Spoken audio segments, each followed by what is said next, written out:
I took him golf recently.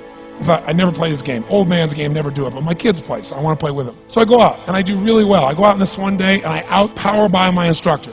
I'm feeling really proud. The next day, I'm not feeling so proud. I keep putting the ball in the water. I'm so frustrated. Put down another one, put down another one. I don't care. I don't care what my score is. Let's do it. And finally, I was getting frustrated. He's going things like, ain't it a bitch? This is golf. And I'm going, bull. I said, you're a terrible instructor. I said, because I should at least be consistent at whatever shitty level I can achieve. I said, I know I'm not Tiger Woods, but I should be able to be consistent, and you're just telling me that it's difficult. Telling me it's difficult is not helping. Tell me what to do. He said, you're about a millimeter or two off. I said, you're joking. He said, no, watch this. He said, I didn't teach you this yet.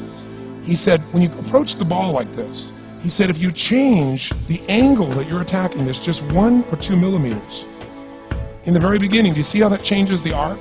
This one, instead of being on the green, by 1 millimeter, now you're in the water. 1 millimeter over here, you're in the sand. And he said, and also you're hitting the ground by 1 millimeter sometimes. You're not stroking it, just 1 millimeter.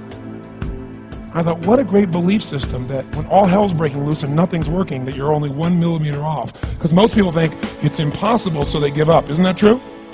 And in real life, it's true. So 2 days later, I'm going to see one of my clients. I do a lot of coaching, and I have a man who's the top plastic surgeon in the world.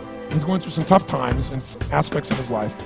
But this is a guy that gets paid by Sultan of Brunei $1 million to fly over and do 3 people's faces. He is the #1 plastic surgeon in the world. He can make anyone who's ugly look spectacularly beautiful. He showed me pictures of a woman who's 84 years old. He made her look 40 and gorgeous, no exaggeration. But you know what? I'm waiting for him in his office, and he's still in surgery. So he's got a new book he's creating to teach other surgeons around the world. And I'm going through, and it's got pictures of the top 100 supposedly most beautiful women in the world's faces. I noticed something. He's got all these measurements, and he has mathematically calculated what it takes to make someone look gorgeous, man or woman. And it's a few millimeters. Interesting. For example, on a woman, the distance between the top part of your lip and your nose, this little distance, the measurement of that, if you're beautiful, gorgeous, is the same size as your eye. If it's 1 millimeter more, you have an average face. If it's 2 millimeters more, you are butt ugly. Okay. The difference between butt ugly and gorgeous is 2 millimeters. He's got about a dozen of these little 1 or 2 millimeter changes he makes, and it's a different person. It is unbelievable.